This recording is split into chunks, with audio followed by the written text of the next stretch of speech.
Recording in progress. All right, well, welcome back to the Big Ass Cornhole Podcast. We're now joined by Mr. Ben Budhu. I think this is like your sixth? Third? Fourth? No, fifth? man, you got to be, I mean, you're getting up there, man. We've been around for too long, so welcome back. And then Mr. Ryan Labelle from ACO. What's going on, man? What's happening? Nothing, man. Thank you for joining us. Well, first of all, nice to meet you guys. I would shake your hand, but this is virtual stuff. In person, so. Yeah, I get you. Yeah. Listen, if we ever make enough money, we would love to go travel and actually do the stuff in person, but it'd be in studio. Yeah, correct. That'd be awesome. So, Ben, what's new and exciting, man? Oh, this we tried to break the cornhole internet. I saw that. Yes, thank you. Yeah, no problem. I'm trying to give you guys material over there. That's what we do. It's like T-ball. Appreciate it. Yeah, we got this week was an exciting one. We launched handicaps. It's been asked for I don't know, since we started doing this in 2018. It was a lot of work to be able to get it done. We worked with a couple of beta teams to be able to test it and kind of come up with ideas. Me personally, I never really liked the idea of handicaps. I know Labelle will tell you that he always thought it was a great idea. I'm much more of a tier type person. I think that, social, competitive, advanced levels works. But I think that over the past couple of years, or maybe the last year or two, we've really seen a need for it, right? Because some players have gotten just so good at the game. Like you walk into a bar right now and 60% of them are throwing 9 and above PPR, 8 and above PPR. So somebody new that's coming in to play at your venue, getting boat raced right off the bat and 0-2 barbecue out the door isn't really going to help grow the sport, as we keep moving forward. So handicaps kind of sounded like something that was the right time to bring to the app. And from the beta teams that have tested it in the past, couple of days, some other people that have been giving us feedback, it's been very good. It's being received very well. So, we did that. Just so people understand, all right, before we get it all into it, everything. I don't want to assume that everyone understands what handicap is. Yeah. So when you're talking about handicap, I'm assuming in golf it means one thing. I'm assuming in cornhole it means that if I'm a +2 over Dane, I'm gonna give Dane 2 stop hitting me points. Is that per round then? Is what the handicap would be? If you don't mind, I'll take a good 3 minutes and kind of explain how. Yeah, please. It works. I think that's important early on before we get into all the other stuff. For sure. Yeah. Yeah. So basically, that's kind of you nailed it. So there were 2 ways that we were looking at doing it. Either A, you just give somebody points to start the game, right? Let's say 10 points to start the game. But for me personally, I'm not very good. I'm like a 5.89 PPR right now. That's how bad I am. And if you put me, you start throwing lefty or something. I know. Maybe he is a lefty. He might be lefty. Maybe he is a lefty. I just played 3 weeks ago, and it was god awful. I'll tell you about that. Us too. But but anyways, you put me on the court with Andrew Labrador, who ex-pro. You can give me 20 points. Did he pay you to name drop? Yeah, well, no, but he kicks my ass all the time. Speaking from experience, I get it. Yeah, exactly. It's happened before. He's a pro, and I'm actually the only one that knocked him out of a double elimination tournament in the first round, but that's because I was his partner. Not because I played. Fair enough. So, that's how bad I am. Anyways, so the other way is to give somebody points during the round, right? Like you said. So let's say that Sean, you are a 9 PPR, I'm my 6 PPR. You could give somebody 3 points per round on top of whatever they're throwing, right? And that's considered the handicap. So what we decided to do was we give you 4 options basically to be able to run that handicap. You could do it off of somebody's 120-day PPR, which is what our standard PPR is on your profile. Okay. Is your 120-day PPR. You could do it off of your 30-day PPR. So that's more recent matches or rounds that you played. So 30-day PPR. And then we came up with 2 kind of really cool ideas, what we think is cool, which are called dynamic handicaps. So it's not going to look at your past history, but it's going to look at that exact tournament that you're in. So one of them is a dynamic match PPR, and the other one's a dynamic round PPR. Dynamic round PPR is actually kind of crazy.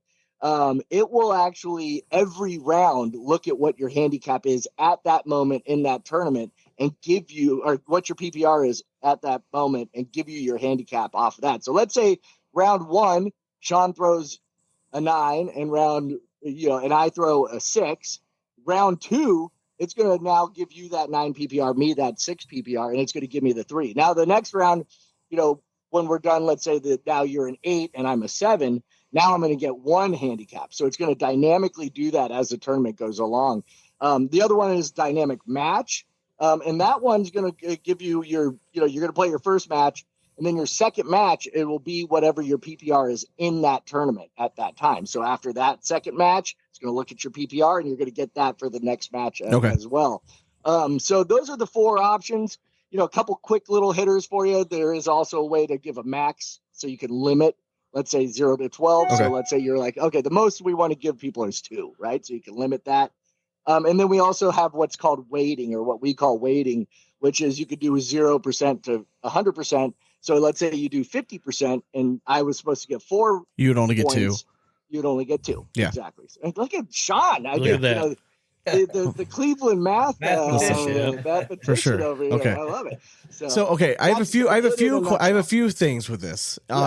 One is, do you think that this is like enticing people? Is this just setting people up to like sandbag their PPR then? Yeah, technically they could. I mean, and really you could in golf. Right? Now I'm assuming this is something that this is just a new feature that you're offering. You're not telling everyone, hey, go play this format. You're just saying this is an option if you want to run, right? Okay. All right. And I mean, even when in the post that I made, right, I'm like, personally, I didn't even think we should do it for years, right? And then I came out with it, or we came out with it. But now that I think it is a good idea now, and I've kind of turned a leaf on that one. Yeah. But I'm really kind of curious what people will do with it. Personally, do I see it happening at like an uber competitive level? I don't think so, but you never know. But I do see it maybe at a social level. And while there are cheaters out there, I think 95% of people just want to play the game. Well, I also think you fix it though. Like you kind of solve your own problem with having it the dynamic option. Yeah. Now, is that automatic? Is that automatic, or is that an option you have to pick to have that applied? Yeah, it's an option. So whenever you're creating your tournament, you got to turn handicaps on, first of all. And you got to be at the pro subscription level as an organizer, which is $20 a month to be able to get the option. And then, you get to pick all of those different things that I laid out, whatever you want to do with it. So our beta team, for instance, they started out with 100%, 120-day PPR, and it was like going well, and they liked it. And then they really kind of, I think that the sweet spot, a lot of people, and Labelle, you could probably attest to this because, he's been doing a lot of testing as well, is that 30-day PPR really seems to work well because 30-day in our app, 120-day, it updates every morning at 2 a.m. Pacific Standard Time. And because we do a lot of calculations, we do all our rankings and everything off of your 120-day PPR. 30-day PPR is actually updated after every match. So it's kind of dynamic and has that history involved in it. So, Labelle, what have you been thinking about that? Yeah, so the few tests I've done so far, like I did a couple this weekend at the major in Chicago. So I had a big pot of players there, random skill levels. And I actually did a test with Gavin Lesh, who's one of the top 10 players ACO. He's about a 10 PPR. And then I went picked out a couple, husband and wife. This was their first major ever. And she was about a 7.7. Oh shit, pretty good. And Gavin's 30-day was a 9.4. Okay. His ACO season PPR was like a 10.2, but his 30-day ScoreHolio was a 9.3 because it's everything he's played in, not just ACO. We all hit slumps. We get it. You know what I mean? So her match, she played him. She was a 7.7 to his 9.3. So the cool thing about the handicap, which I like, and I did 100%, 30-day PPR, so it's going to update after each match. So she, from a 7.7 to a 9.3, it wasn't quite 2 points.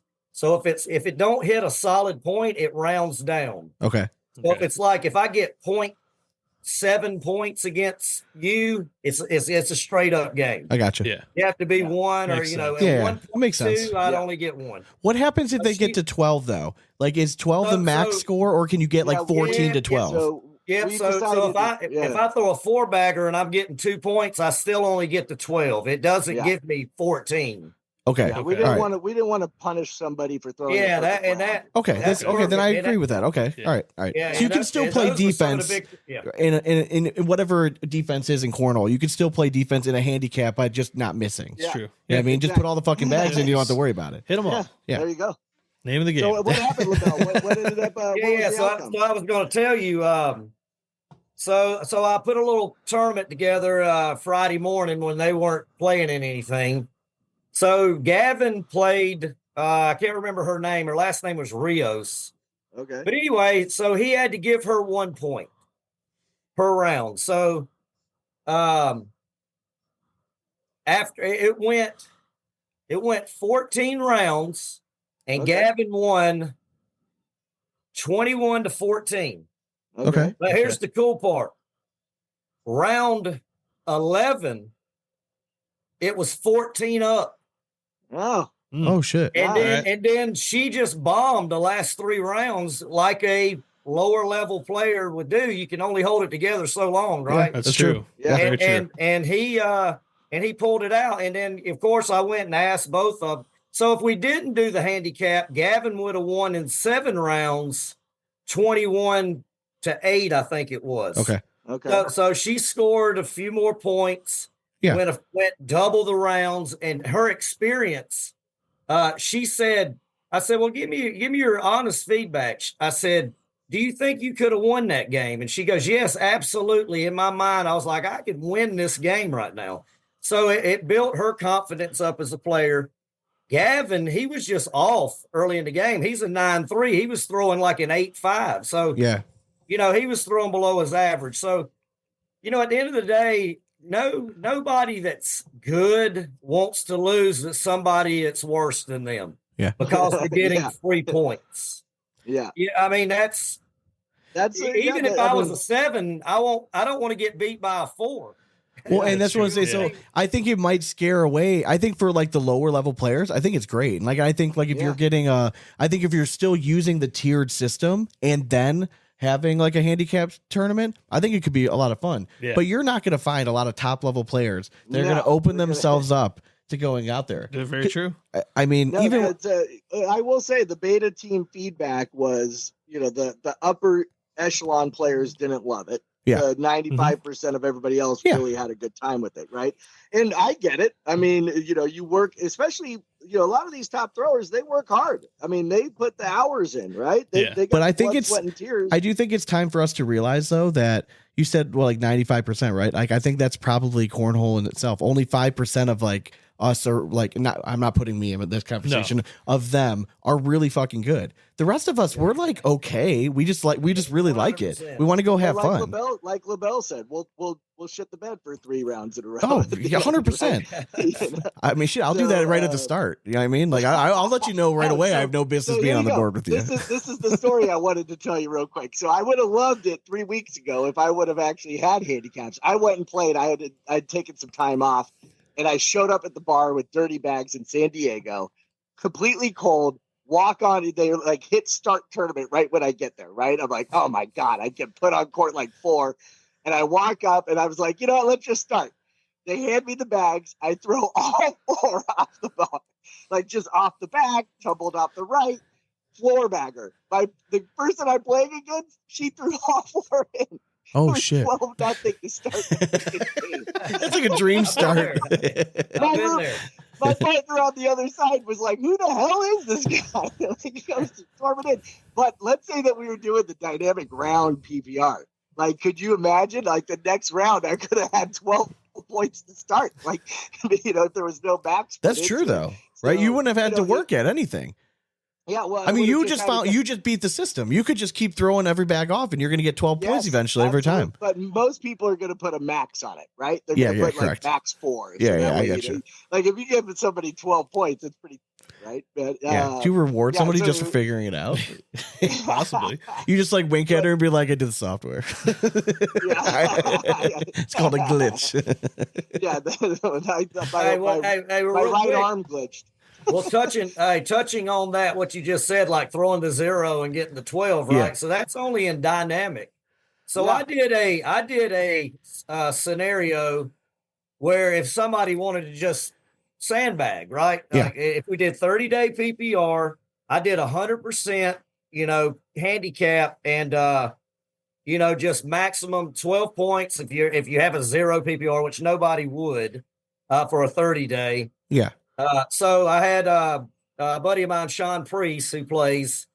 He actually was rooming with me this weekend at the major, and I said, "Well, let's look at it. How could you sandbag your 30-day PPR?" So I said, "Well, let's say this, Sean. You went 100 rounds throwing 0. Yeah, that's I tough. assume a game's about 10 or 12 rounds." He knows you well. How did you know? I'm feeling like attacked right now. Yeah. So his 30-day PPR was a 500 rounds, and he had an 8. So he had 4,000 points divided by 500 rounds. That gives you an 8, right? So I said, throw 100 rounds of 0s. So for one, you couldn't do it during the handicap tournament. You would have to. Yeah, it would have already had to been make done. fake tournaments and go in there, whatever. Yeah. So after 100 rounds, his PPR at throwing 0, his PPR come out to be a 6.7. So it dropped at about a point. So I mean, you'd really have to work to sandbag your Oh yeah, for sure. Yeah. PPR, Especially in tournament, it would be and then you'd be losing all those tournaments. I mean, for what? Yeah, exactly. For that Yeah. one tournament when you can win all the money. One of the things that I could see this really working. I talked to it's called Oakland Yard Games. It's up in Michigan, and it's a big indoor softball field. And they run quite a bit of tournaments up there. They're like the weekly tournaments. Okay. Well, the one thing is that on Fridays, they have like a social one and everybody kind of gets drunk and has a great time, right? Well, the competitive guys are like, I want to play in that tournament, but they can't, they really can't join because they're just too good and they keep them out. So now he's like, I can get my competitive guys to come in here and actually play on this social night where everybody's just having a good time. Because they didn't want to let them in because they would crush everybody, right? Yeah. But it's still a lot of fun. So while there's going to be upper echelon people that maybe don't want to lose because they put in all that hard work, maybe they might want to play sometimes with some of us more fun people that like to drink and have a good time playing cornhole, right? So, I do think it, like I said, I don't know how it's going to shake out. Like, does it become something that's a staple in our sport? Bowling, you go bowl, 100%. Handicap. Yeah. You got in horseshoes, they got handicapping all over the place over there too. So, I think there's a spot for it, and it'll be really interesting to see it shake out. I think certain areas, like if they have a lot of leagues, you know what I mean? Like a lot of, like they might be able to be like, hey, they're promoted. It's like, we're going to do a handicap league. Yeah. You know what I mean? Like, especially if you already have like the attendance, you're going to have the signups, you can always pitch in and just try something new. You can just throw out divisions. Again, you got to try something new. You know what I mean? Like people, like, again, we've been doing this for 6 years now. Yeah. Like, it's just like, it's starting to get stale. You know what I mean? Like, we're already kind of seeing it. Like, it's just like, I don't know. It's just like, it's a lot of it's lost its mojo. Like, you know what I mean? Like, I feel like it's not quite as, fiery as it once was. And, I think you see a lot in the bag markets and across the board and stuff. Yeah, the high end bag market sales aren't going on. No, man, it's crazy. That died a few years ago. All you got to do to rekindle yourself is go to a good TCL signature series or for an sure. ACO major and have a great time. 100%. Those ACO majors are a lot of fun. They have a lot of family events, family type atmosphere at them too. Now you guys don't have very much ACO in the Cleveland area, right? We do. We have none. It's like pretty much. Yeah. What about in Ohio non-existent. in general? Yeah, it's like Southern Ohio, I know does. Yeah. Oh, there is? Okay. Yeah, I know Southern Ohio does. Yeah, because Labelle, what is your title over there with the ACO? I'm their national tournament director. Okay. I've been running their tournaments for 19 years. Let's just say 19 years. Okay. Worlds 1, nobody knew about. There was no season. There was no points. There was nothing. So, Frank's a dear friend of mine. Of course, now I've met him years ago. Didn't know him from nothing. Frank Gears is so probably Worlds too. I said, Frank, let me run the tournament, dude. I've ran more tournaments than y'all have, and ever since that day, I've been running all the world championships. So actually, this year is the first year that I'm actually doing this full time with them now. Hell yeah, nice. This season. But past seasons, I had a regular job. I only had so many days off, stuff like that. But I've always made time to run probably 4 majors a year, and definitely the world championships every year. So I'm their national tournament director, if you will. Now, have you had the opportunity to go overseas yet? No, and I don't even care to, but because I don't care to be on a plane for eight hours. Fair enough. I just flew from Chicago this morning, right? This is crazy. I've never had this happen to me on a flight. So I hate flying. It's not that I'm scared of it, but it's just the hassle of it a lot of times. Fair enough. Yeah. So I'm in South Carolina, so I wasn't driving to Chicago, whatever. I got a ticket for like $175 round trip, direct flights. I mean, cheaper to fly than drive. But so on the way home this morning, I boarded my flight at 10 o'clock. We took off. We were 20 minutes in the air. And he come over to Mike, said, we have a pressurization situation. We got to turn around and go back. That's always and I looked at the lady beside me. I was like, I've never had this happen. I'm starting to get a little nervous. So we get back. We pull up on the tarmac to the gate. There's fire trucks all around us. Oh, wow. And I guess it's protocol. Like if you have an emergency landing, sure. Yeah. Bring in the.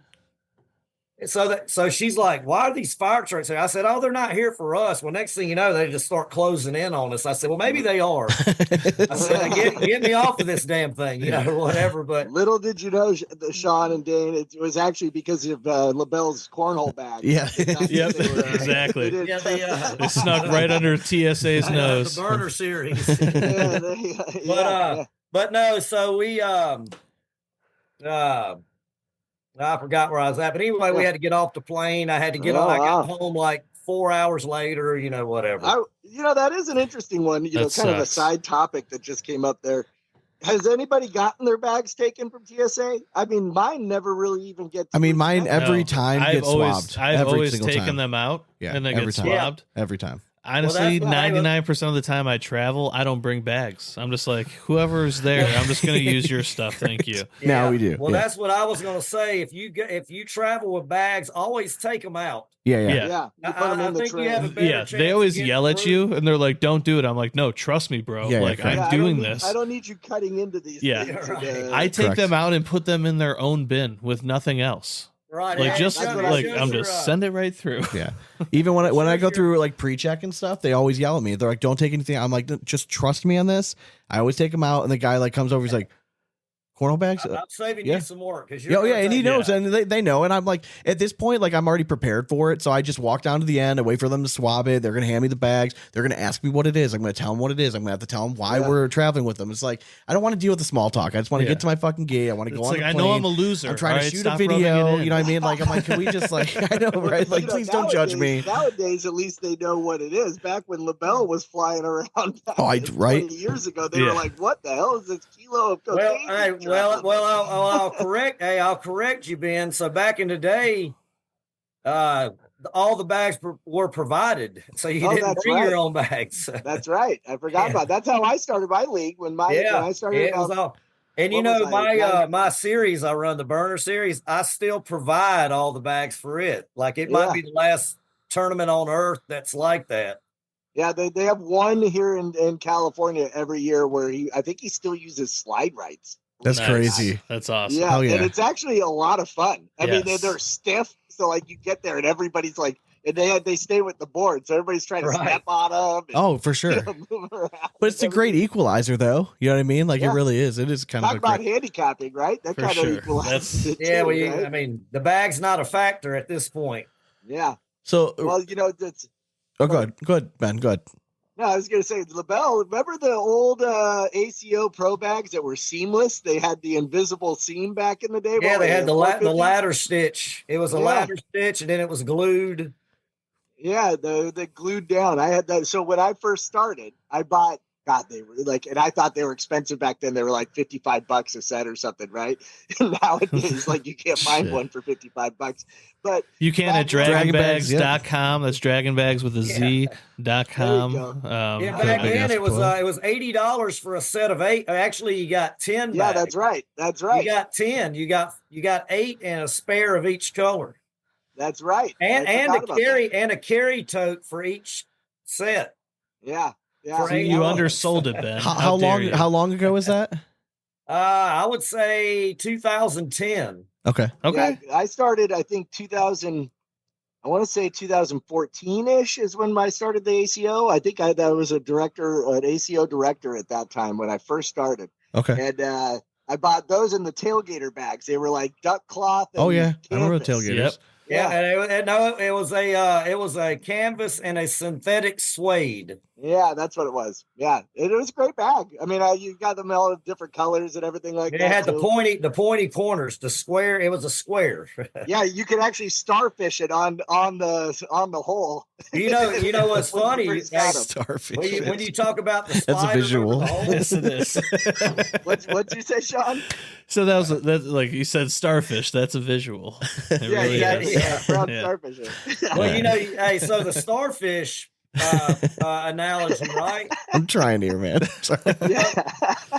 So the starfish. Yeah. Back when people started bringing their own bags early on, you had people that had these real flimsy bags that go in a hole this big, Yeah. Well, I said, set your bag. This is the way we should test bags before a match. Set it over the hole, starfish it. If it sets up there, it's legal. If it falls through, get another set. Well, I think nowadays all of them are going to fall through. I don't even think they can starfish any longer. I mean, I don't think even brand new. They're basically round. Labelle, I know. We can blame Jeff. We can blame Jeff Reynolds for that. I know. Jeff Reynolds is an amazing human being. Actually, have you guys ever met him, Sean and Dane? Of course. We see Jeff quite often. Yeah, we just saw him at the most recent tournament we went to. Yeah, he's a good dude. Shook his hand. Hanging old out. Jeff. Yeah. Oh, it was like a good old boys time. It was. It was. We had Chucky Love there. We had Bill. Bill wasn't there. No, it was. Zableski? Oh, come on, man. Yeah. Help me out. Big fan. I'm a big fan of his. Who are you trying to think of? Give me a description. Play with Kissel college. J. Dot. Jay Dotson. I think Jay Dotson Bill was there. Zableski was one of the first running, like, basically a ScoreHolio tournament off of paper back in the day. Probably, yeah. Like, I know his dad was like a use, pioneer of like. That's honestly where I was going to get to. That was the name drop I was going to throw out there because he's been in cornhole forever. I mean, his dad has videos of him running tournaments in like the 70s and stuff. Something it's nuts. way back. Well, he has an upright board. Yeah. It was hole drilled into it. He's got those pictures. Labelle, was Jeff Reynolds with you guys 20 years ago? Like when you guys started? So I've probably in his last couple of years with the ACO before he went, with ACL and got stamped and all that stuff. He actually drove the truck with all the equipment for a big major one year. Me and him roomed together. I've known Jeff for at least 18 years. I mean, he's been with the ACO. He started, it's been 17, 18 years ago. Yeah. And he made his bags probably right around there. He sold them locally, but back then, still they were provided. But a lot of people play with Jeff's bags around his local area. Yeah. Labelle as a tournament director, did you like when you guys went away from like when you allowed players to bring their own bags, or did you like when you guys were all using the same? Logistically, I love it when they bring their own. I mean, imagine the truck. I mean, it's fucking weighted. I mean, and you having spoken to go like a true director. For sure. And then I'm on the setup crew too. Like I get there a couple days early and help set up and all that. It's like you got to put all the bags, you got to get them out and roll. Yeah, I mean, it's way better now. Hey, and I said this years ago when the ACO basically had the whole market of every tournament. They had all the bags, all the boards, whatever. There's nobody. I said, dude, we've got to get other people involved to grow the sport. I said, you're going to have to give up some of your bag sales or give up something to bring other people in. So now you got Reynolds bags. So we went to the choose your weapon. I don't know if y'all remember that era. I do. With the ACO. Yeah. So we provided what was it? It was four? Was it four different There was makers? 4 bags. It was Ultra, Beer Belly, Reynolds, and the ACO bags. And there would be like a milk crate at your board, and you just choose your bag you want to play with. It's fucking awesome now. Yeah. I kind of love that though. Like I feel like we need some of that back. Maybe not like for like a full season, like every big event, but like at least for like 1 or 2 tournaments a year, I feel like that'd be a great equalizer. Exactly. Yeah. Well, I've been saying forever for like whether it's ACL, whether it's ACO or whatever, right? Like whether you call it a signature, a major, or whatever, a national, whatever the fuck you want to call it. Like I feel like you can make these events stand out if the same, like you go to like the same location every year, but people and the pros know that when we go to this event this year, it's an outdoor event, or this is an event that this is a choose your weapon event, or this is a house fucking bag event where we're playing with fucking suede. So for the month before that, just like if you're in golf, right? And you're preparing for a major and you're going to go play in the open, right? And you're going to have to hit these low flighted shots and you're going to have to, control the ball. So you're going to go work on very specific things. You could do the same thing if you're like a pro player before you go to these majors. I just think it's getting boring just having like just the same shit. Like we're just sliding bags in a fucking board. Like we gotta evolve with the times. Jazz it up. Something has to change. The sport's so versatile. The handicap stuff. Like, I don't think it's perfect. It's not perfect for like the top level guys, obviously, but like I think it's perfect for like a bar league, like tournament. Hell yeah, sign me up for a handicap. Like that'd be awesome. I would love to go play like for where I'm at in my game because I don't play anymore. Like I would love to go play with my like maybe 8 PPR, right? Against a 5. I'll give him 3 points, right? Like to me, that would be fun. You know what I mean? Like, but like, I don't expect to win anyways. Yeah, honestly, the handicap to me fills the same void for why like people want to go play Switch, like the hoops where you like switch it up and stuff. Like, it's kind of the same feel with it not being the same. Or hell, even a blind draw. If you're a shitty like, player, I hope I just get paired with somebody good and they can carry. Exactly. You know what I mean? Like they're just he can face the right person. And all of a sudden, hey, I'm getting a little 4-point bump right here. Let's see what happens. Yeah, you never know with the blind draw because somebody gets stuck with me. They're typically like, "Oh man," but now it's like, "Oh, Ben's getting 3." Like, exactly, maybe we actually got a shot here. I just know like who's buying me my next beer. You know what I mean? Like, all right, I know Ben's good for it, so we're good. Yeah. Well, why is it a bad thing? Going back to the handicap thing. So again, I will agree 100% that at the highest level of play there should be no handicap. Mm-hmm. I 100% no. But at a lower level, to try to get more new players to come in at the lowest level, maybe it's a regional level, whatever it might be, and maybe it's just a like the ACL has their divisions or the TCL has their A, B, C, D. Mm-hmm. Maybe A is still straight up, but the rest of them are handicapped. Yeah, I think it would draw, and this way they can all play together. You don't have all these. Diluted little bitty tournaments. Now you can combine B, C, and D all in one tournament and handicap it. And that's kind of where I'm seeing 100%. Yeah. But here's my thing. So why do you have a problem if you're an 8 thrower and I'm a 6? Why do you have a problem with me being an 8? You know what I mean? So if I get 2, now I'm an 8 thrower, right? 100%. Yeah. So why is that a problem? So now it's even. Yeah.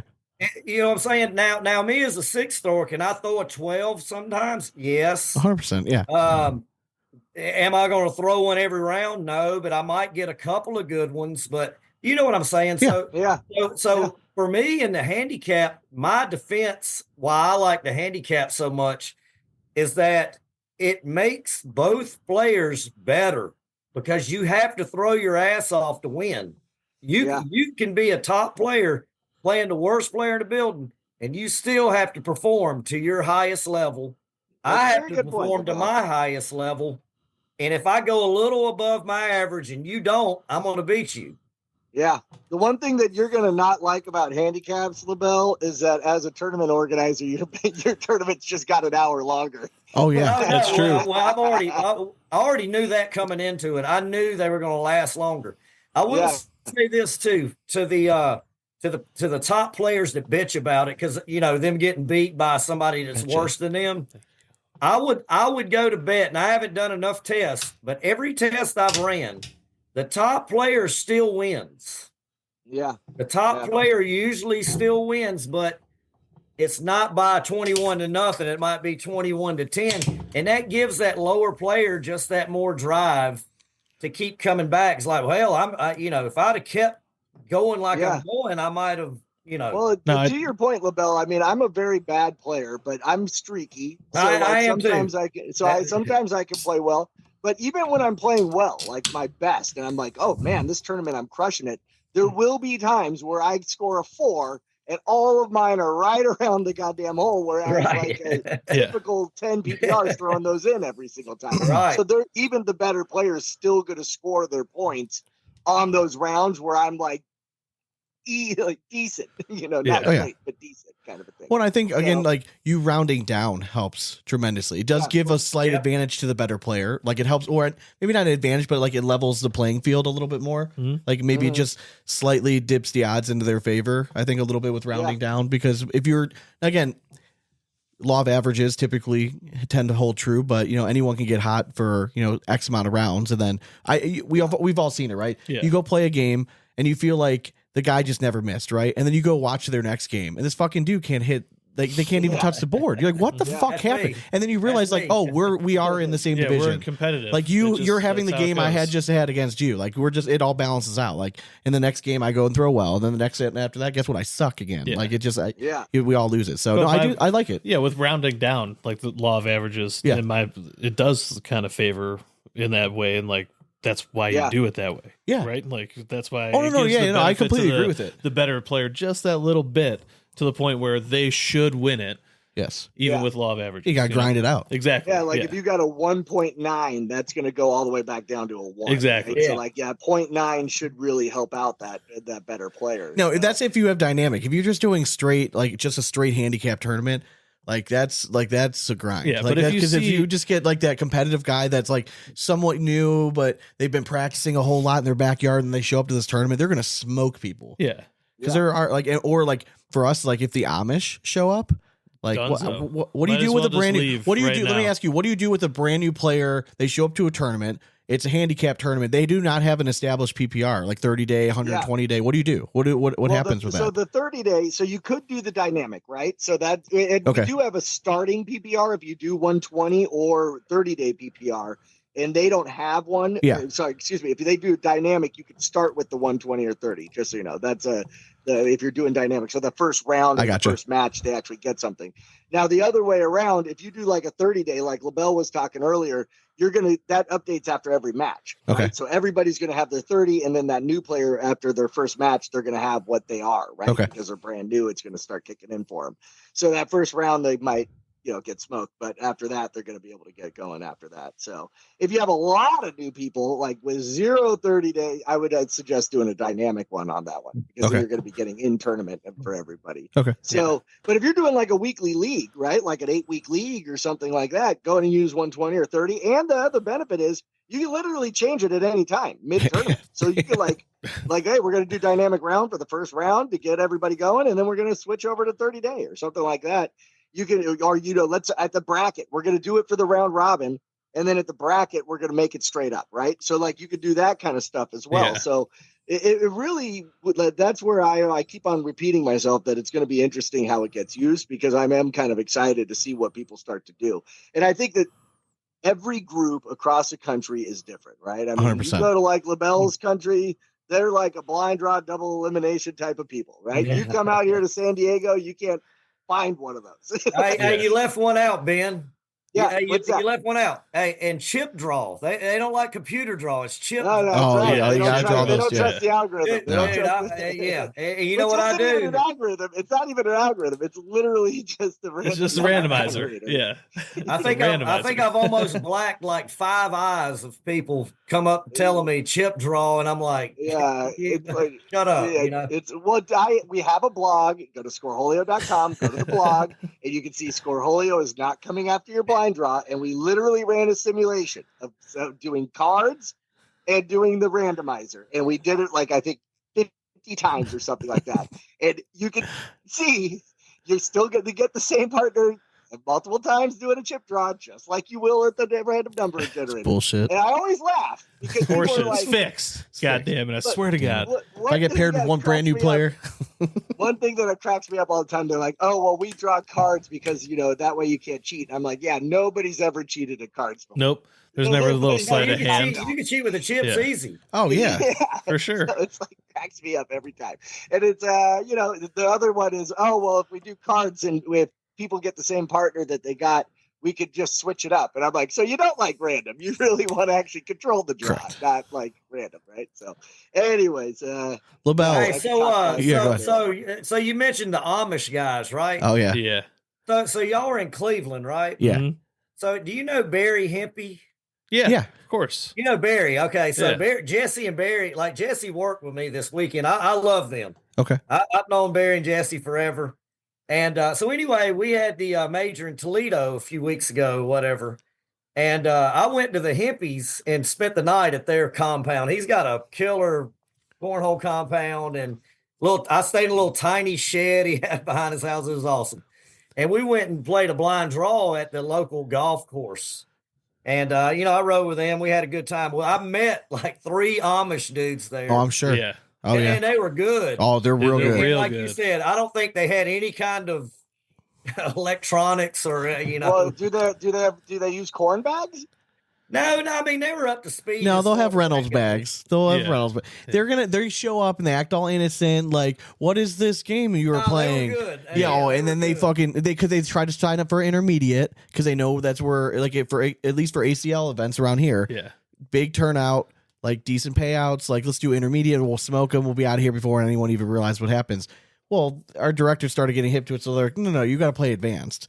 So, but then these guys would still go on deep runs. Yeah, they're still running. So, if you see a guy with like a long beard and one of those hats and overalls, you're fucked. Like, if you have him in the first round, you're going to lose. Like, it's just like seeing a fat guy with a game changer in his hand. Like, you're screwed. Like, you're going to lose. Might as well like, you're give up. Hey, I'll say these guys were actually Amish undercover. They were clean cut, like little college boys. Okay, that means that they haven't been pinned down yet, right? Doesn't like they're not allowed to grow facial hair. After talking to them, I think they've kind of broke off from the Amish life for a little while. Good for them. Yeah. Oh yeah, Rumspringa. It's Rumspringa. Yeah, you can stay as long as you want. They didn't drive a horse and buggy to the tournament. I think they were in a car. But letting it rip. Yeah. I mean, that they're practicing on things that you can only dream of throwing on, because like the Amish build woodworking like no other. So those boards are probably immaculate. Yeah, for sure. Now, Labelle, getting back to that ACO, who won the first ACO championship? I'm kind of curious. The very first one. Matt Guy. He won 5 in a row. Oh, right off the bat, he won. Yeah, he won 5 years. So the very first one was nothing. I mean, nobody knew, it was kind of a one-off. Worlds won. What year was that? Yeah, it was 06, I think. Okay. We're in season 20 this year. Yeah. So 05, Frank had a world championships in Cincinnati, and again, there was no season, no points. It was nothing. I think he just kind of said, "Hey, we're doing a world championship," and and Matt Guy won. What year did you say that was? I think it was 05. I think I have a picture actually from that event. 06. I probably do too. I think I'll tell you something. I'm gonna try. I'm gonna send this to Dane. I'm gonna see if Dane can to put up on the screen here in a minute when he gets back here. Is it you in 05? Hey, is it the one? I think it might be. Hold on. Is it the one with the tattoos under his eyes, where he's holding the trophy up? No. So this is a group picture of everyone sitting. Like, it's like maybe 20 guys sitting in white t-shirts where it says American Cornhole. Some are wearing blue, some are wearing red, and they're all sitting on like these grandstand things. In that picture. Yeah, that's what I'm saying. He's in the front row, right, with the red shorts. Here, you sharing some? Yeah. Let me share this to you. Sorry, I know this is terrible, like podcasting. Right Sorry, now, I had to go pee real quick. It was, it was catching up. I was grilling out. Here, just move that. Move that. It's right behind it. There you go. Let's see if we can share our screen here real fast. Oh, we'll be able to, Sean. Because this popped up on technology. I'm pretty sure this popped up on my news, like on my time. Should we be a little worried what's on Dane's computer when he shares the screen? Yeah, dude, I'm pretty good at hiding things. Yes. Labelle, you doing any Jaeger bombs over there tonight? Yeah. I mean, you see me duck out a little bit. Well, to show you, there it is. I always drink out of this, right? Yeah. That's my Jaeger and my Sriracha. Oh, there we go. Yeah. I just pour it out of there. Oh, all right. This man was on a podcast. I think I saw him do 7 Jaeger bombs during the podcast. I was like, "What is going on, Labelle?" And not even slurring. It was incredible. Can you see that picture? So that's me with the headband. All right. That's what I saw. So that was the very first pro tournament ever on earth that I know of. Okay. Man, I love the facial hair choice. Dude, yeah, right? Like that says cornhole for sure. All right, so can we name some of these guys that we might know? Obviously, we see Matt Guy, front and center, smiling. So to the left, the guy in the red shorts, to the left of him is Mike Schaefer Sr., who just passed away. Okay. The guy at the top, the tall, skinny guy above Mike is Charles True. Wait, which tall guy? He's from Kentucky. The real tall guy? Yep, that guy. Yep, okay. That's Charles True. That he looks like he's from Kentucky. 7 foot tall, and he could airmail your ass off, dude. This was like 2007. All right. This was Fountain Square. Is that what's his face? God, I'm blanking out. Him and his wife were always a character, right in the middle. Steve Vanderver. Yeah, Vanderver. Yeah, I thought that. Yeah, right there. Yeah. Good Lord, he looks like a baby. He does look like a baby. And to the left, yep, that's Gino Randazzo. He's from Chicago. Anybody from Chicago that's been playing cornhole for at least 10 years, they know Gino. He's like Joe Pesci, dude. He's like Mafia. I don't know what. Who's the guy sitting right next to you? Yeah, who's this athletic? Right, so that's that's the guy I had to play in my match. He's not he hasn't played much after that. Oh yeah, his wife was so pissed that he was there. You could just tell. Yeah, you know what I mean. Like he just got out of the house for the weekend. He came from Florida. So this tournament was comprised. Frank tried to find the best players in as many states as he could. Again, I say the first pro tournament, but we didn't. He just tried to find the best players in every state. I got you. So that's kind of how it was put together. If you see the guy in the back with the backwards blue baseball cap, yeah. So do you ever watch the old King of Cornhole videos that were in the bar? Yeah, who is that? Yeah. That's Mike Bailey. Okay. All right. So he actually won some of those. Another guy that's not in this picture because he's probably standing to the side drinking a Miller Lite was Randy Atha. Oh yeah, I know the name. Heard that name? Yes, I do know. I know the name. Atha and Matt Guy were like the neck and neck guys at every tournament for years. Wasn't he up like 20-12 one King of Cornhole, and Matt Guy was storming all the way back? So that was Matt Guy against James Baldwin. Ah, yes. Labelle, okay. So you've been around for a while, so like it's just kind of making me think of it seeing Steve just sitting there. Who had the most unique throw style that you've ever seen? Well, Steve Vanderver for sure. Back in this it's so wild. He was the first between the leg guy. I tried it for a while because who was Dotson's old part? But he was also Short. Excellent. Yeah, Labelle. Shorty. Sean Short. Yeah, Sean Short was really good at it too. For a while. Sean Short did it. There's another guy, Kevin Pinkerton, was the first guy to ever wear the glove. Like a gladiator glove? Like a baseball glove. Okay. Oh, okay. When he pitched. Gladiator glove, you got to cut the two, you got to cut the two fingers. Yeah, you got to cut the... He actually had a full let him breathe. glove. All right, fair enough. Oh, okay. Got to feel tactile, So but these other ones are protected. Who would have thought from this picture that like Matt Guy would go on to like do pretty well with this?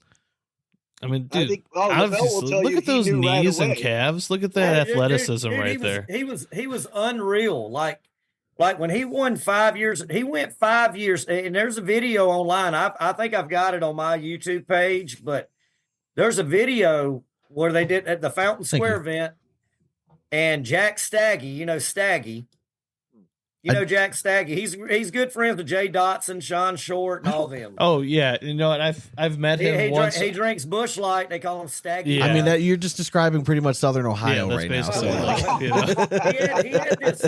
he had this push like throw, like he pushed it. I'm sure I've seen it. I'm sure that same tournament, Jack Staggy beat Matt Guy, and it was the first time Matt's been beat in like 5 years. The place went ape shit. And it was like the final 8. It wasn't even the end of the tournament, and it was windy. What makes it even better, dude? You watch the video, like it. The whole place erupted. They're like picking Jack up like he won the whole tournament. Like it was, it'll make you cry. Did he? You were back in that. Did he day, win like, the tournament? Did he end up winning? Like taking down the Giant. Oh wait, let me ask you. Did he win his next match? What's that? Did he win his next match? He ended up playing Steve Vandiver in the finals and winning. All right, so he won. All right, so it's a good story. All right, good story. Yeah, as long as you take it down. Of course, Steve would be the villain there. Yes. It was an iconic. It was and again, if you're not around back in the day, that's one thing I was telling somebody this weekend about just in the world in general. They try to erase history, taking down statues and just trying to erase. Like that moment when Jack won might be one of the biggest moments in cornhole in that era. You know what I mean? Like it was. It was a huge thing. Like you just beat the dude that hasn't been touched in 5 years, and then it went on, and then after that, Matt went on a slump for a couple years where he didn't win everything.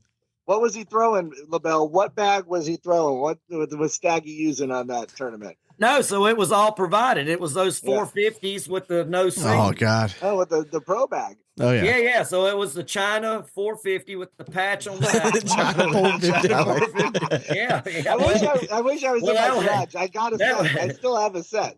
That was the other funny thing is like it's American cornhole where their bags are made in China. Yeah. That was people bitched about that, right? And then people bitched that they couldn't get. They were like, "Oh, these are from China, this and that." But then years later, people were like, "I love those bags. Why don't you get them anymore?" I'm like, "I thought you hated them because they're from China." Like, you know how people are. Oh, for sure. Come on, dude. It's kind of like when I got my first set of the with the American Cornhole Association, the ACA bags, and it had like made in Taiwan. You got to tear the little tag off of it. I was like, it was that the one where the ACA made it so like it the was Pro like Synergy. Yes, it was called. They had a tag on it where it said "Made in Taiwan, designed in the USA." Yep. No way. I swear to God. Would have a tag on the back, dude. I did. We don't. Oh, dude, it was. And it said that with an American flag on it. I still comment on Facebook anytime an ad of theirs pops up on my time feed. I will stop whatever I'm doing and I will comment like that they're garbage, and I will tag our episode where we review their bags, and then I just move on. Yeah. I thought it was a clever. I thought it was a clever idea. It was a clever idea, but done before. All right, and they're just need I assholes. remind you of the Patriot outdoor bags? Oh. He already had that technology. All right, the skid plate technology. Listen, I think it's important to like talk about like the old, like in quotes, the old days, because eventually there's probably going to be some sort of like cornhole Hall of Fame, and like people just need to realize like it's not we're like. The game started a long time ago, like to get to where it is now. And that was only 20 years ago. In the grand scheme of things, if you're looking at like 20 years ago in the NBA, that's like fucking nothing. Exactly. Baseball, like all the other major sports. That's like right, when everything was starting to get real good. We're still in the infancy stages. We haven't even fucking crawled. We're not sniffing crawling. Like we might have barely rolled over. You know what I mean? Like in terms of 100%, dude. Like we haven't even started yet. But let me ask you, okay? So like, and let's get serious for a second. Now, Ben, you're staying out of this because you're not. I'm talking about competitive level shit here, right? Like we're talking like big organization stuff. Have we already peaked though? Is my question, because like to me, maybe your guys are different, and I'm interested to hear in this area. 5 years ago, I have a whole podcast and a second career dedicated to this game because I thought this game was going to be flying off the fucking charts. It's not happening, at least not around here. And for most of the events that we're hearing, attendance is down across the board, but that not in general play. Bar leagues are popping up. There's clubs everywhere. I can go play 7 days a week in the Cleveland area right now. I can go find an event to go play it without question. Go open up ScoreHolio. And I'm going to find something. Whether it's an ACL regional, a ScoreHolio blind draw at some bar, I'm going to find something. But the competitive level stuff, it seems to kind of fizzled out. Are you guys seeing the same thing, like numbers wise? Like, now I know you guys maybe have seen like a little bit of resurgence, or I'm hoping so.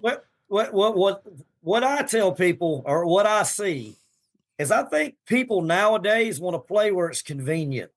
Where it's closer, they don't want to spend a lot of money and travel. 100%. But if they got a huge event that's within 2 hours, or they go, but like the stuff that's long distance, that's for the diehards. Yeah. And that's getting smaller and smaller because it costs a lot of money to do it.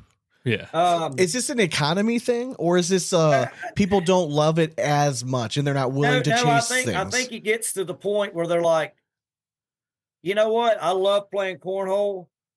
I don't know that I want to dump hundreds, in some cases $1,000. Yeah. To go play where a lot of people are at. Hey, and let's be honest, it's way more fun. I won't say way more fun, but it is a lot of fun to go to an event where there's a lot of people. 100%.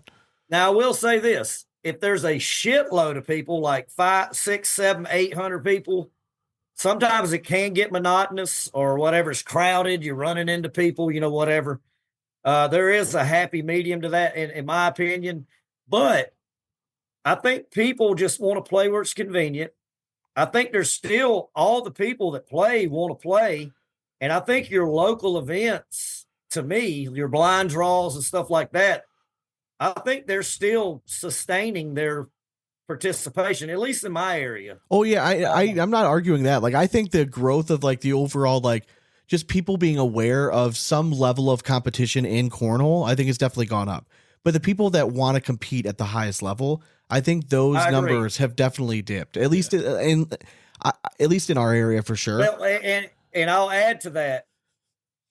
I think another reason it dips. I mean, think about it. Look who wins all these competitive. Please go where I think you're going to go. Are we going to go with like 15-year-olds and 12-year-olds are winning all these tournaments? Well, they're part of it. I mean, but the same people are winning all the time for the most part. You got your top 20 that are winning all the events all the time, every competitive event. So the lower people are like, I just can't win. I don't know. They're just like backing off because they're like, all right, well, all these people are always winning. I can't beat them. But hasn't that, like, historically speaking, though, haven't you guys always been very top heavy? Like, haven't you guys always had like dominant runs, like in the ACL? Like, you had Matt Guy, you've had like, we'll call them like the Hurt Brothers. It seems like they're kind of dominating everything now. Like, you guys seem like you guys have had like a history of like one guy just being the motherfucker that no one can beat. Yeah, but I see Isaac lose all the time. Oh yeah. When you say dominant one, I don't think that. I think there's a dominant 10. Okay. Instead of just one. Matt Guy was the dominant one back in the day, 100%. Okay. That's why I always say he'll always be the GOAT of cornhole. Oh, for sure. Even till this day, he puts the numbers up. He might not be winning tournaments, but he's putting the numbers up. Oh, yeah, he's still the GOAT. I mean, I don't care what anyone says. Like, regardless of titles or whatever fake thing. Yeah. Dominating. Yeah. Isaac Hurt, arguably, I don't, putting all leagues aside, organization, whatever. Yeah. I mean, I watch a lot of cornhole. I've watched all these players in all leagues play. I've called them all out for years and, until other leagues have developed and, whatever else. I've never seen one person dominate a sport more than Matt Guy did, but that was in the early days. But you got to think of what's happened since then. We got new bags. Yeah.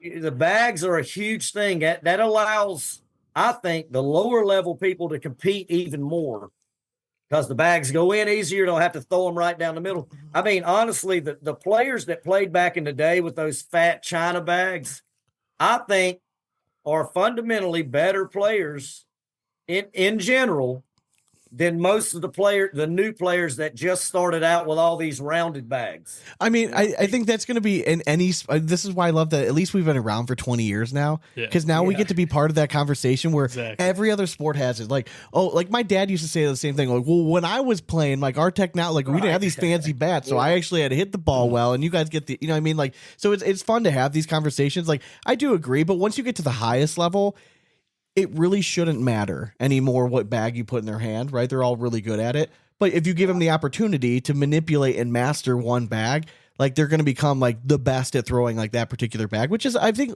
kind of what we all want to see, right? I mean that's like, it's kind of fun to see what they can do with the 100%. Yeah. You're like, holy shit. Like, don't get me wrong. Like Matt Guy, I love Matt. Like we've had him on the show a bunch. Like we want to get him. Actually, we want to get him on. Yeah, we got to get him on soon. But the issue is like it's kind of boring, right? Like he just slides in and he'll hit an airmail every once in a while. But like then you get all these like young dudes who are like playing dirty bags. They get fucking get bags to cartwheel into the hole and do shots that like I don't physically cannot manipulate my arm well enough to even throw. Yeah, you know what I mean? It's all the cool like the highlight reel steps. Even though we all believe we can we can throw it, even though we've never tried 8 times last tournament, missed every single one of them. Yeah. Like, I know we're pushing on an hour, but I did want to mention something that Labelle. I think you're a part of it, Labelle. I'm not 100% sure what it is, but there's something called Monster Cornhole out there. Yeah. Labelle could probably. I know that they got to be affiliated a little bit with the ACO because that's what the prizes are that you win. But like you guys talk about like smaller local regional things that are going on, and then maybe that attaching to something bigger. They have something called Monster Cornhole where anybody that's running a double elimination blind draw, they can just submit it if it's ran on ScoreHolio, and those players are getting points and they get prizes and stuff for it. And so you never have to leave your hometown at all, and you could be winning these national prizes. And then Labelle, what the champion gets like a full trip or something? Do they? Yeah. So the grand prize is a 5-day trip to the World Championships. You get a singles and doubles ticket to play in the World Championships. You get $500 spending money. You get $500 traveling money, and you get 5-night hotel stay. That's like the grand prize. Okay. What 1 through 50? Dane, pull up Monster Cornhole on your thing there. Let's see what we got. So 1 through 50. Just careful. Gets a set of 4 bags. Oh, if you finish 1 through 50, you get a set of 4 ACO stamp bags. Okay, free. I mean, that's what you won. Do they get to pick which one to get? No, you just get them. I mean, okay. This is gonna be a burner series. Hey, I think honestly, just to change. So I'm assuming you make the burner series Labelle bags, right? Do you make Do you make bags as well? Well, I have a bag company. Let's just say so we were going to put you in the best of the bags. You did. We did, right? Okay. I was we remember because So I was going to say that. Yeah. I don't know how it got put in there. It was the Labelle Rage bag. Because we do our homework and we scoured the earth because we were trying to come up with 128 different bag companies. You know how difficult that is? So Josh Holland throws those. Oh, no shit. Okay. Yeah. And but anyway. So you got to be Jesus, man. You got to be like making tons of money if you're affording Josh Holland. Shit, we know what he walked away from. God damn. Another podcast, right? but seriously, so just real quick. Yeah, there you go. There we go. All right. Yeah, so Monster Cornhole, basically, this is how what it boils down to. Widen it a little bit. If you're running blind draws, anybody can be a director for free. Just fill out the thing, and you're a director. If you want to submit your results to Monster Cornhole, it's $10. So I run a blind draw every Wednesday night, and I'm like, I'm going to enter this into Monster Cornhole. You buy a submission token for $10 and you submit it. Then it gets put into the world standings or whatever. So now all your players. Now here's the beauty of it. There's no membership. Your players don't do anything except sign up to the blind draw like they normally do. Scan them in. Of course, it has to be ran on ScoreHolio. And then you get uploaded to the standings. And then you're in and there's a page that shows you all the prizes on there. But basically, it's just something to enhance your local blind draw. And some people play a lot. Players involved in something, and you don't have to go anywhere. It's all local. Damn. It's a good idea. Yeah, I like this thing. And so you can go down to the bottom there. You see the prizes. There you go. So there we go. So the top 1,000 ranked players on the standings actually have a chance to win shit. Hell yeah.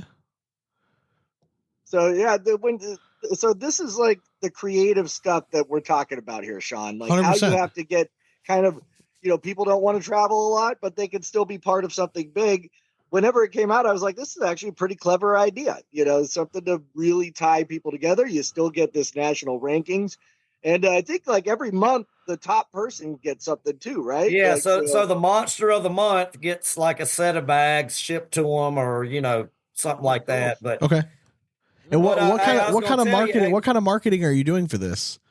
Well, right now I'm the number one marketer now. I was just saying, I think so. Yeah. Here we go. I mean, shit. Well, here's part of it. Right now, we're looking at so I mean, it's just been out on the just out on the social media channels here and there. Okay. I mean, this is the first season. A season goes 6 months, and there's two seasons a year. Okay. And again, a player doesn't have to be a member. They have to do shit except if your blind draw is $5, $10, whatever. You pay. The player doesn't do anything. Half the players in blind draws that I run have no clue that they're even in the running right now. Like they're just there.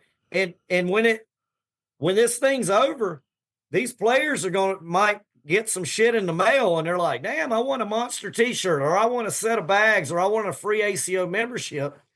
And they're gonna be like, "Hell, that's pretty cool." So I think after this first one's over, when all the prizes get dispersed, I think that's when you're going to get a little momentum. Yeah, why not? Yeah, and I'm so glad that it wasn't a joke with this URL. Like, thank God. Right, exactly. Like, I was so nervous when Ben was telling me to type this in, but it's completely legit. So, I mean, monstercornhole.com. I think it's honestly like any director that's out there listening or something, like, take a look at it. I love the idea. I think it's really cool. Like, just follow you on Facebook. Something to enhance your local blind draws and. Might as well. And ScoreHolio makes it easy. You just got to submit it to the monster. Right. Yeah. And Ben has nothing to do with it. Like I don't. I love ScoreHolio. I mean, I was with you before the fourth organizer to ever use it.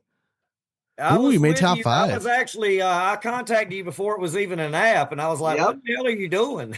I know. He was all the way in South Carolina, and I was like, who the hell's calling me about this spreadsheet we're working on?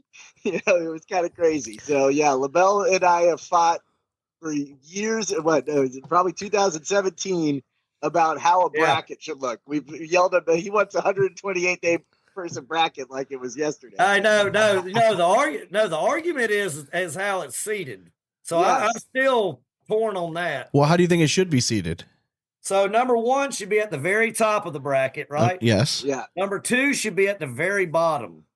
It's just the look is what Labelle's talking about. No, it ain't. So, okay, so you want the one-sided bracket. Like I'm a fan of I like a nice dual side, so we're meeting. Yeah, we all play March Madness. I do like a good butterfly. I understand ScoreHolio does not, but I'm just saying. We're left justified. You are left justified. Nothing to do with what I'm talking about. You're from California. We get it. It doesn't matter how the bracket looks. It matters where that number 2 goes. It doesn't matter how it looks. Yeah, but this is the fight that Labelle and I have had for centuries. The flow is exactly the same. It's not the same. Yeah. Ben, can I just say I ran my first tournament ever on ScoreHolio. Yeah. And it was for best of the bags. I've never done anything before, and I was able to figure it out like by myself. And so it is very easy. So if people are listening to this, the first tournament I ever ran on ScoreHolio was we do every year, a group of friends of ours from college, we get together. It's the Saturday before Thanksgiving. We call it Beer Miss. It's basically just a giant shit show where we get to go back and party like we're in college and no one will judge us, right? So we have a beer pong. We always play beer pong. So I'm like, we're going to do a tournament. I have a great idea. ScoreHolio. So I literally ran a beer pong tournament on ScoreHolio. The way I made everyone download the app. Even tell you how many cups are left. Oh, it was great. Yeah, yeah, it was great. Like 4 cups left, 5 cups left. People were complaining about it at first. Like, I got to download an app. I'm like, just download the goddamn app, and then it's gonna be done. Like, you don't have to do anything after that. Just scan. Because everyone we only had 2 tables. Yeah. There were 18 teams. Yeah. So it took forever, but everyone's you just get a text. We've been drinking for 8 hours, and they're trying to do this bracket on paper. I'm like, stop. What are we doing? This is you get a text and you show up to your board. Let's go. I went to Boise State for a parent teacher or parent weekend or whatever. Then we went to a Boise game. but they play beer die. I don't know if you've ever heard of. Oh yeah, I played beer I've die heard of before. it, but have not. Yeah, and so I ran a whole college party beer die tournament, and all the college kids loved it. They were having so much fun. So, but yeah, it's been a long run, Labelle, since ScoreHolio has started. We've had a lot. So if you ever do need a tutorial, because there are a lot of buttons and a lot of features, and it can get very confusing, we do. If you go to calendly.com/ScoreHolio, we do tutorials for free. You can go to docs.scoreholio.com. Learn how to do things there. We have live support at all times. We'll post Ben's cell phone number in the comment section, so don't worry about it. One of the only organizers that has my cell phone number. Everybody else has to go through. Good thing we're not an organizer. We're just friends. So you just gave it to us a long time ago. He's like, oh shit, did I? Well, we'll use it. We pushed a lot. We pushed an update on Friday afternoon at like noon, and it was normally we don't do it that late. I mean, Ben, I can't believe you don't remember that night. That one night that we hung out. Oh, wait. One night we hung out? Yeah, he doesn't even remember it. That's that's why I have your cell phone number. It's all right. It's all right. Oh, okay. Good night. Hey, Ben. Yeah. I'll tell you this. This is wild. I've never met you in person. I know, crazy. Well, that's because I don't travel. I don't like to travel. Just like you, his own body. Just like you, I don't want to go on a plane. We were trying to drag him down to Texas in the middle of like a snowstorm, and he wouldn't come down to Dallas with us. Like, I don't know why you wouldn't do that. I promise you, one day I will get on it. My wife goes on vacation, and she just goes with friends, and I don't go with her. Dude, can I tell you that we should not have gone? Like, we landed there, we got in the Uber, and the guy turns around, and he was very serious, and he's like, I'm going to try my best to get you guys there safe. And mind you, it's only a 20-minute drive. Like we're not far away from the destination. And he's like, but I saw 17 accidents on the way here because they were having like the ice storm. And we're like, all right, we trust you. We saw at least 16 accidents. Dude, it was insane. Got out of the Uber and I ate shit. Dude, he started sliding. It was one of those where it was just a sheer sheet of ice. And he started sliding. He's like, oh no. Now I will say, you fell gracefully. It was not like a surprising fall. Labelle and I live in southern states where it's nice and warm all the time. God damn, man. I mean, we don't get that kind of shit in Cleveland, Ohio. We just get snow. All right, it's a little different. Shit. We're trying to get away from this. Oh, no. Fuck, man. But freeze the entire state. TCL events are great. I've been hearing great things about ACO events. We've been meaning to get out to one. We just got to plan our schedules. Yeah, I mean, it's hard because we too don't like to spend a lot of money traveling. Well, the problem is that we always blow our load the first half of the year. Yes. Well, I'll say this: like the one you could have made it to maybe was Toledo. Isn't that kind of close? I was actually just in Toledo today. I drove back in. Because I know, like Jeremiah came up. Jeremiah came up and hung out. His boy played, and I haven't seen him since he won, a couple years ago, whatever. Yeah. And he's actually one of our sponsored guys. And but Jeremiah doesn't live in Cleveland, does he? No, he's like Southern Ohio, like 2-3 hours south of us. Mm-hmm. Okay. Yeah. But I don't know how many majors next season are near you guys or whatever.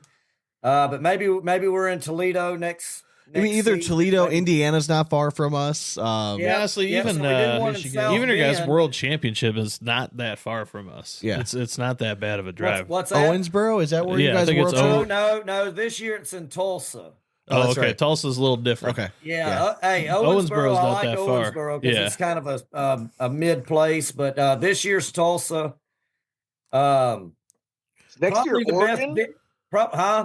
Oh, that's right. Oregon. Yeah. That's next season. Actually, I take that back. Next season, it's in Owensboro again. Okay. And then the season after that, it's going to be in Medford. Oh, okay. Yeah. Which I will say this: I've never been to Oregon, or anywhere in Oregon in my life until this year. I went to Medford. Killer place. It was an awesome trip. I got to go a couple days early. Really? I didn't expect you to enjoy Medford, Oregon. I really thought he was going the other way. Yeah. I was really surprised by that answer. Was going to be like, that place is a shithole. Yeah. It's going to be like, Oregon, never. I'll go there right now. Yeah. Wow. Chicago sucks ass. Hey, now hold on. Chicago had killer food. Yeah. Everything I ate. I got one of them dip beef sandwiches. Oh, They yeah. use like 100 now we're napkins. talking. But Chicago in general sucks ass. Now we have to mark this whole episode as explicit. God damn it! No, I'm just kidding. Now we can just swear. Fuck. Hey, sorry. We were just talking nice about Chicago when we were looking at the old pictures. You had a buddy that was in Chicago. He's matured since then. Well, I say it sucks. Like the traffic, the roads are terrible. Like it. I live in a smaller Just so you know, city. ScoreHolio loves Chicago. Just want to put that out there. ScoreHolio loves Chicago. I retract my statement. Chicago was okay.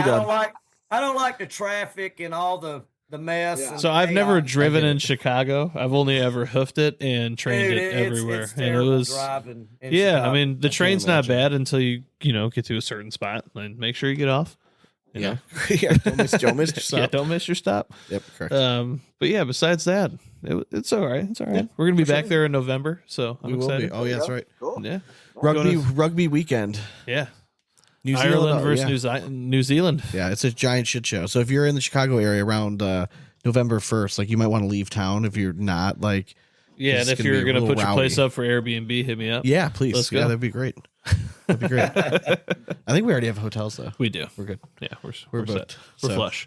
Well, gentlemen, thank you very much for joining us. It's been fun. Hey, I really appreciate it. And you got a little bit of the new with ScoreHolio and technology, and got the old information from Labelle and the ACO. And, Gotta love it. It came together. And you're about to have 3 or 4 more leagues sign up for Monster Cornhole, so that'll be awesome. Maybe. Turned off the TV, and I'm hoping when we turn it back on, we're not still down by like 40 fucking. You don't even want to turn it on. Don't turn it back on. All right. Not even gonna do it tonight. Donovan Mitchell's out for the rest of the season. Why? What? He went down. He's donezo. What? So yeah, we're fucked. How do you know? Yeah, it texted me. What? It's in the middle of this whole thing. So I've been biting my tongue this whole time. Now I'm gonna go punch a hole through my wall. So is he like done like is in like next year too, or? For them. They said it was an ankle injury, but he's not returning today, which tells me, and it was right away that they said that. So I'm sure he's probably done for the year. Do we have breaking news coming from Dane? Like, yeah, we just say. God, I mean, by the time we get this uploaded, we'll already have all of our answers. So can we just tell you what it's like to be a Cleveland fan for a second? Like, yeah, it's absolutely heartbreaking. Like one time we just want to do it without LeBron. We don't need the greatest basketball player in the league to win, but apparently we do. Well, this has been fun. So. I'm going to go thanks, guys. try not to cry. Yep. Sorry to end it on such a luckily, luckily the walls around us are all knotty pine, so we can't punch through it, but we can break our hands trying. For sure. So the dramatic readings this week will be brought to you by ScoreHolio, because I'm sure we'll get a few of those in there. So, yes. But yeah, thank you very much for joining. We'll have you guys hang on for a second. We'll let the folks go at home, but just listen in for next week. We'll have more audio gold, and as always, we hope you throw it straight. It's nothing but 4 baggers from here on out. Cornhole it. Later.